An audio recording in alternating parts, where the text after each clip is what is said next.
chaleur est insupportable. Et tout ce bruit. Nous aurions dû aller autre part. Et où cela, chérie? Il n'y avait plus de place. Demain, nous serons au Métropole. J'ai pu y avoir une chambre. Mais pourquoi es-tu venu échouer là? On n'allait pas passer la nuit sous les ponts. Non, mais ça... Et la chaleur... Il y a un ventilateur.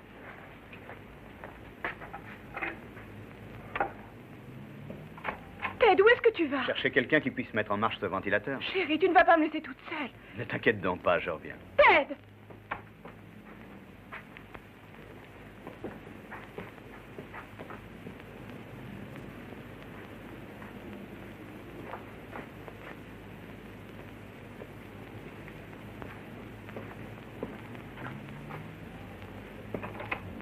Ted, cette chambre est...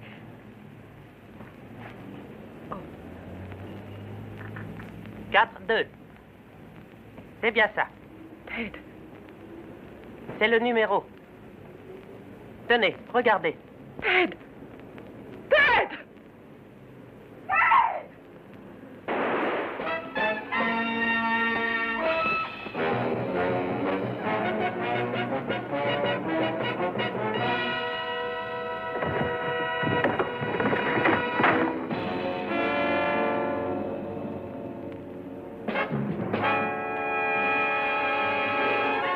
Il a attaqué ma femme.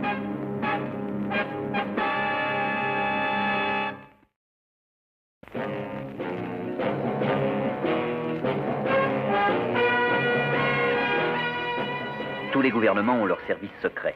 En Amérique, c'est le CIA. En France, le 2e bureau. En Angleterre, le M15. L'organisation atlantique a le sien aussi. Dans les cas difficiles, on fait appel à moi ou à quelqu'un dans mon genre. Oh, je me présente. Je m'appelle Drake. John Drake.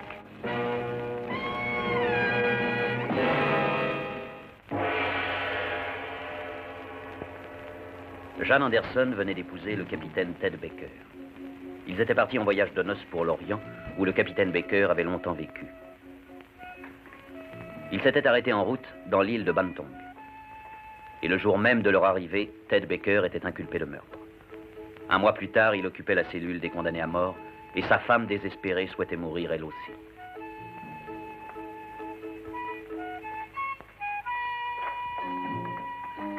Pardon. Qui est là? Je m'appelle Drake, John Drake. Écoutez, monsieur Drake, je ne suis pas en état de recevoir. Je suis malade, très malade. Je m'excuse, Madame Baker, mais j'arrive par avion de Washington. Et tout spécialement pour vous aider. Veuillez revenir plus tard. Non, Madame Baker. Nous n'avons plus beaucoup de temps. J'ai plusieurs questions à vous poser et je me retirerai. Vous n'y pourrez rien, monsieur. Personne ne peut rien pour moi. Permettez-moi de ne pas être du même avis. Voudriez-vous me dire ce qui s'est passé? Mais en quoi est-ce que Non, cela... je vous en prie, reprenez depuis le début. Vous êtes descendu au Kalung Hotel. C'est un endroit abominable. Oui, il n'est pas de première classe peut-être, mais c'est un hôtel correct. Votre mari vous avez laissé seul. Et que s'est-il passé? Eh bien, Tenez, monsieur Drake, ces extraits de presse vous apprendront tout ce que vous voulez savoir. Je vous remercie, mais je voudrais votre version personnelle, Madame Baker. Non, c'est impossible. Je suis malade. Je voudrais mourir. Je vous jure, je voudrais mourir. Vous avez toute ma sympathie, mais ce n'est pas vous qui êtes en danger de mort. C'est votre mari. Et vous devez m'aider. Personne ne pourra le sauver. Maintenant, veuillez me laisser. Allez-vous-en. Je vous en supplie, allez-vous-en. C'est bon, je pars. Je vais aller au ministère de la Justice, mais je reviendrai. À bientôt, chère madame. Je pris rendez-vous avec le ministre de la Justice. Il s'apprêtait à quitter son bureau et m'invita à le rencontrer chez lui. Je me présentais comme correspondant itinérant de l'Agence internationale de presse. Et le but de cette visite est de connaître, monsieur le ministre, quelle forme de justice vous entendez appliquer au cas du capitaine. Asseyez-vous. Merci. Malheureusement, monsieur Drake, nous n'avons pas le choix. Dans cette nouvelle démocratie qui est la nôtre, seule la peine de mort est applicable au capitaine Baker. Merci. Mais dans son cas, il ne s'agit pas de meurtre. Ce n'est qu'un simple homicide. Notre peuple aussi est simple, monsieur Drake. Et cette distinction est pour lui bien trop subtile. Mais Baker n'avait jamais vu la victime avant d'avoir, si malheureusement, tiré sur lui. Oui. C'est justement un des arguments de l'accusation au procès. La victime était mariée et avait 4 enfants. Il descend à l'hôtel, et voici que survient un homme, Un homme qu'il n'a jamais vu. Et cet homme, étranger au pays, l'abat de sang-froid, sans le moindre motif apparent. C'est de la sauvagerie, monsieur. Oui, j'ai lu tous les articles publiés dans votre presse populaire. Mais ce n'est pas un meurtre, monsieur le ministre. Et comment se fait-il que le capitaine Baker ne se soit pas défendu dans ce sens? C'est lui que ça regarde, monsieur Drake. Et si vous vous donniez la peine de lire le compte-rendu du procès, vous constateriez qu'il s'est déroulé correctement. Et je l'ai lu, merci. Je le connais même par cœur. Le verdict fait de Bantang un pays aussi populaire que l'arsenic aux yeux des peuples de l'Ouest. Il existe une fâcheuse tendance chez les peuples de l'Ouest, celle de se croire à l'abri des règlements locaux du pays qu'ils visitent. Qu'ils se mettent bien en tête que le peuple de Bantang est fier de sa nouvelle démocratie et de sa constitution. Au revoir, monsieur Drake. Au revoir, monsieur le ministre. Je vous remercie.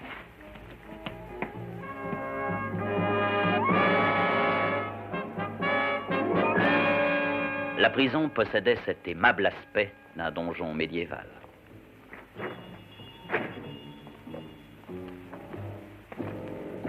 John Drake, agence internationale de presse. Va te laisser passer. Bon, laissez passer. Voici. Merci.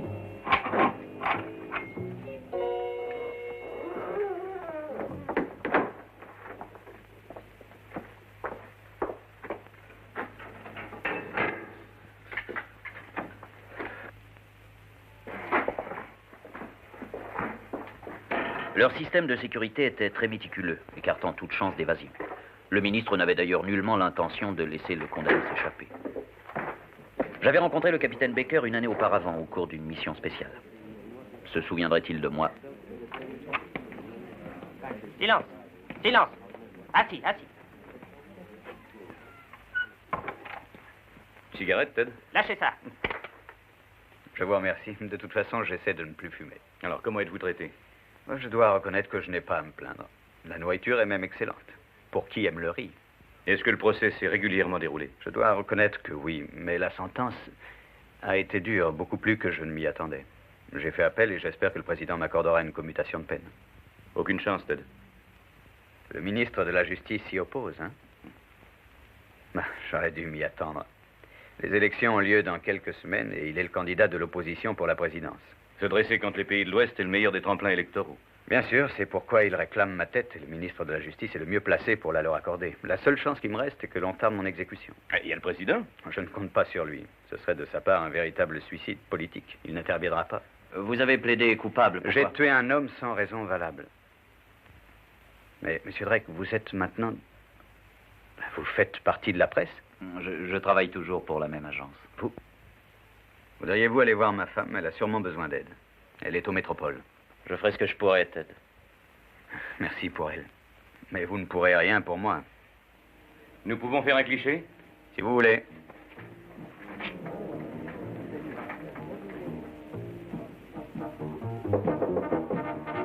Qui est-ce? John Drake. Oh, un moment.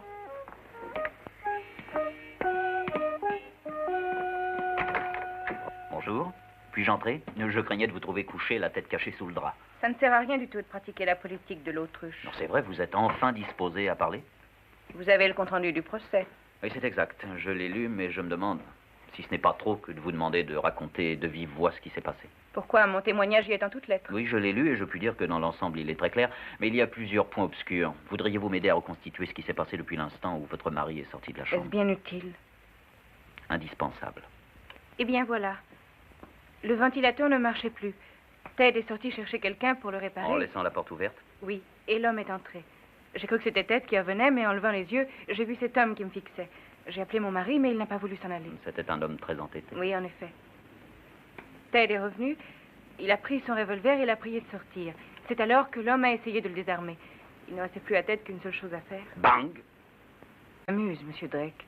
Nous faisons notre voyage de noces. Oui, je sais, c'est dans le compte-rendu, mais il y a dans tout cela quelque chose qui m'échappe. Pourquoi cet homme n'est-il pas tout simplement sorti quand vous l'en avez prié? Voyez-vous, Madame Baker, il cherchait la chambre 24.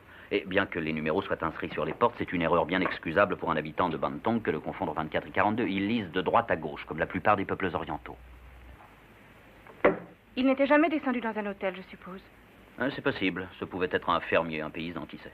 Et de surcroît, pas très intelligent. À mon point de vue, je suis persuadé qu'il n'avait pas la moindre intention malveillante. Vous êtes une jeune et jolie femme, Madame Baker, mais je doute que votre charme ait pu le retenir. De même vos appels et la menace d'une arme. Il était fort, il avait bu. Il me dévisageait d'un air. Et il était pris au piège. Oui, c'est cela. La porte de la chambre s'était refermée derrière lui et il a en vain essayé de la rouvrir. Je souffrais de la chaleur et du bruit. J'étais très nerveuse. C'est vraiment une chose affreuse quand j'y repense, mais nous avons cru qu'il fermait la porte alors qu'il voulait l'ouvrir. Et il s'est approché de nous. Nous? Oui, Ted et moi. Si votre porte s'était refermée toute seule, comment Ted est-il entré? Mais avec sa clé, voyons. Et s'il avait sa clé, pourquoi aurait-il laissé la porte entrouverte en sortant? Mais C'est vous qui avez tué cet homme, avouez-le, dans un moment de panique, pendant que ce malheureux essayait de sortir. Et votre mari en a endossé la responsabilité. Il doit vous aimer profondément, Madame Baker. sortez, Monsieur Drake. Et veuillez vous mêler de vos affaires. Vous avez tort. Vous devriez me permettre de vous aider, Madame Baker. Je n'ai pas besoin de vous, ni de personne. Tout se passera très bien. Garde, N'auriez-vous pas déjà conclu un marché avec le ministre de la Justice? veuillez faire comprendre à ce monsieur qu'il doit s'en aller. Je m'en vais. Au revoir, Madame Baker, et merci pour votre charmant accueil.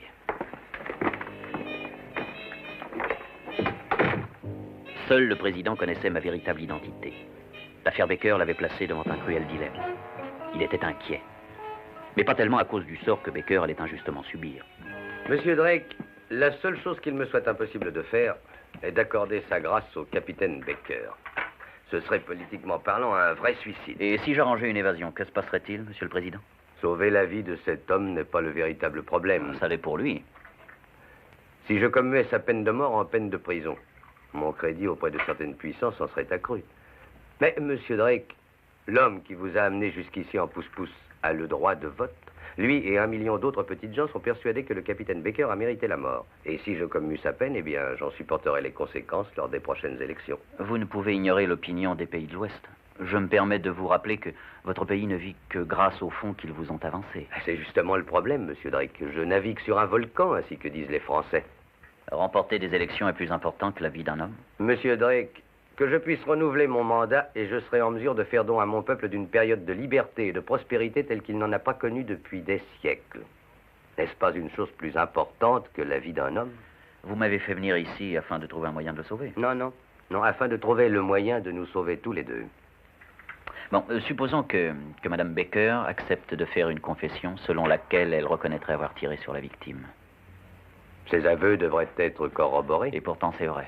Ce n'est pas la vérité qui importe, mais seulement ce qu'on peut faire croire. Il suffit que l'on y arrive et le capitaine Baker devient le héros de l'année. Le voilà le mari au grand cœur. Le populaire monsieur Chung, notre ministre de la Justice, va tomber sous le coup d'une accusation très grave. Il sera l'homme qui a laissé commettre une dramatique erreur judiciaire. C'est une excellente idée, monsieur Drake. Excellente. Et Madame Baker? Je me contenterai de la faire expulser. Nous ne condamnons pas les femmes. Nous avons découvert il y a des millénaires que une tige de bambou bien maniée par un mari est le meilleur remède, quelle que soit la gravité de la faute commise. Très démocratique. Je vais essayer d'obtenir ces aveux. Je vous remercie, Monsieur le Président. Au revoir.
N'a pas accordé sa grâce. J'ai reconnu avoir tiré. Vous m'avez dit que si je me taisais, Ted serait sauvé. Madame Baker, douteriez-vous de ma parole? Mais il n'a plus que 2 jours avant d'être livré au bourreau. Vous m'avez fait promesse sur promesse, et où en sommes-nous? Attendez. Je m'excuse, pardonnez-moi.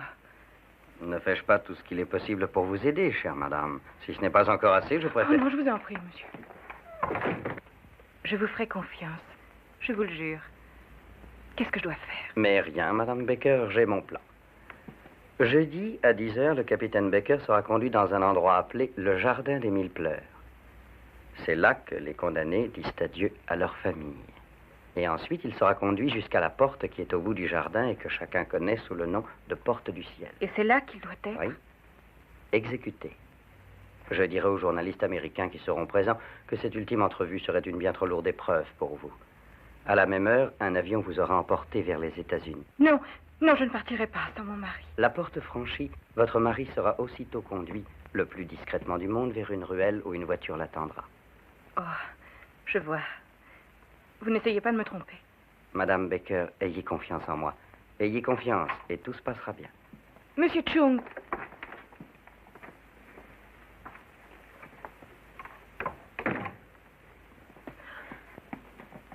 Non, non, n'appelez pas les gardes, Madame Baker.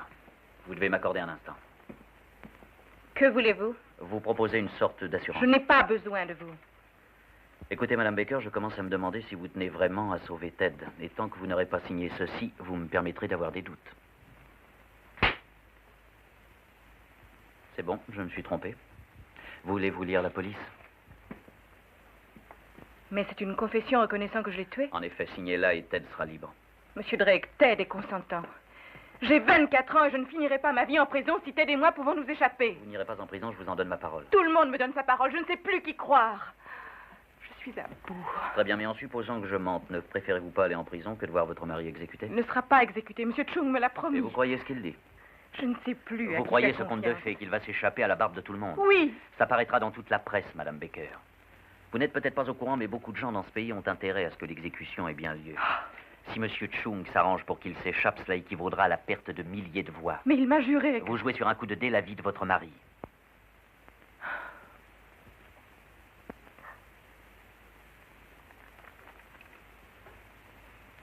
La seconde feuille aussi.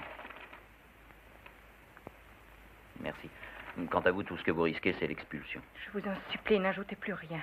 Je m'en veux déjà d'avoir signé. Laissez-moi seule. Bon, je vous laisse. Je vous tiendrai au courant avant peu.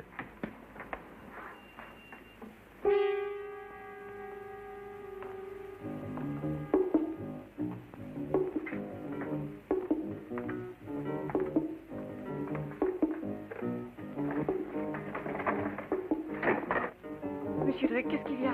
Mais qu'est-ce que vous faites?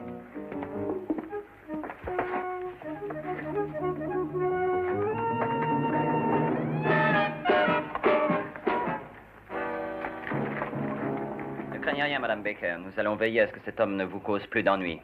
Suivez-moi, monsieur. Mais c'est une erreur. Monsieur Drake est un ami et... Si j'ai bien compris, il a pénétré chez vous de force et vous a molesté. Venez. Je vous répète que vous faites erreur, comprenez Vous donc... perdez votre temps, Madame Baker. Vous voyez bien que le lieutenant n'a pas du tout l'intention de comprendre quoi que ce soit. Après vous. Je vous en prie, après vous. Bon, si vous voulez.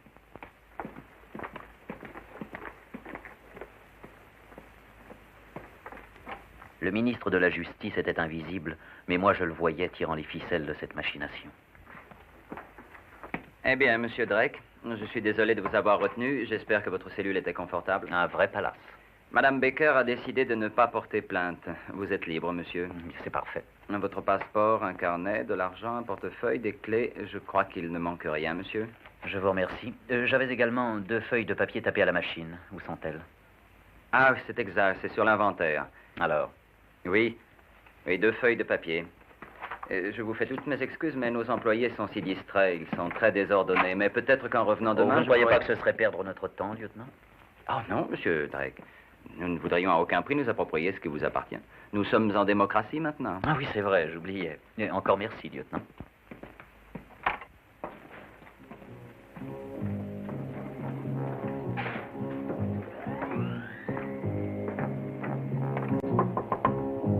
Madame Baker est sortie. Madame Baker, elle est retournée chez elle. Elle a pris le bateau. Cet après-midi. Vous êtes Monsieur Drake? Oui, John Drake.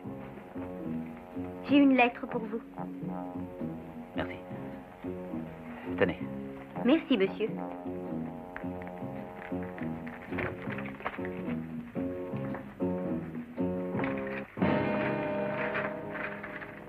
J'espère que la femme de chambre pourra vous remettre cette lettre.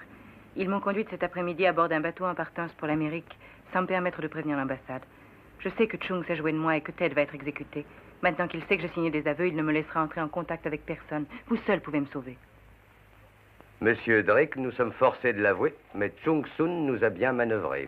Il s'est arrangé afin que nul ne puisse voir Madame Baker jusqu'à ce que l'exécution ait eu lieu. Et les aveux auxquels elle fait allusion dans cette lettre sont imprécis. Il n'y a plus qu'une solution. Oui, je vous écoute. Une solution désespérée. Je pourrais peut-être le faire évader.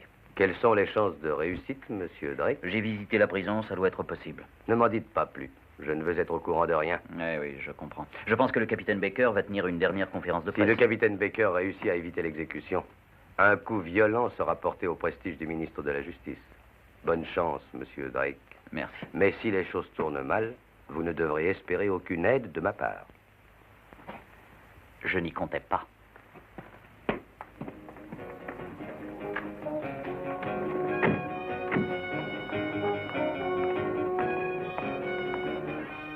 Agence internationale de presse, ouvre ton étui, veux-tu? Eh ben, ça y est, t'as encore oublié ton flash. Quoi? Oh, il doit être dans la voiture. Je reviens tout de suite. Ouais. Vous avez du feu, s'il vous plaît.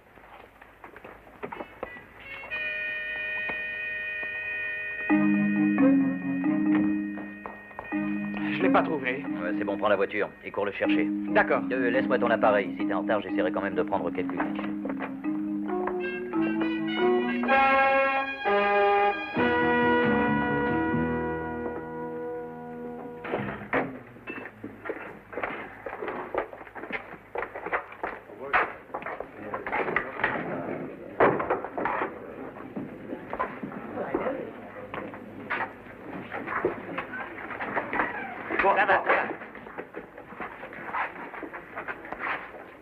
Mais bien, Ted, le président ne donne pas vite de ses nouvelles.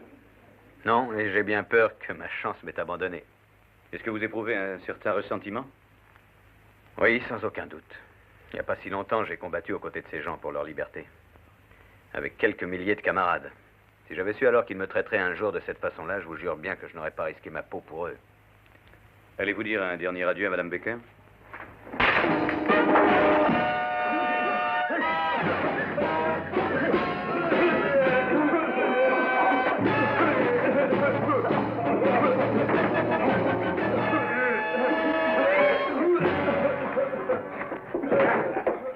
La porte.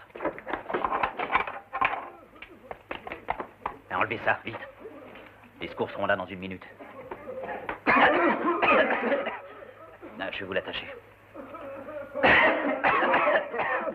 Avec ça, ça devrait aller. Allons-y.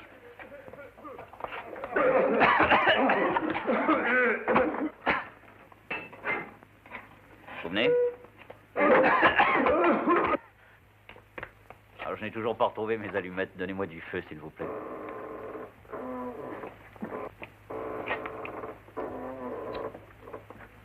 Merci. Vous êtes très aimable, hein, ce jour.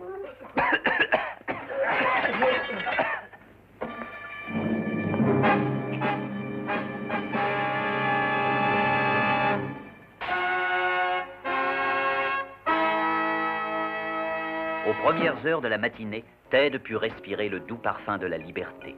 Et je réussis, l'argent fait beaucoup de choses, à l'embarquer sur une jonque pour Hong Kong.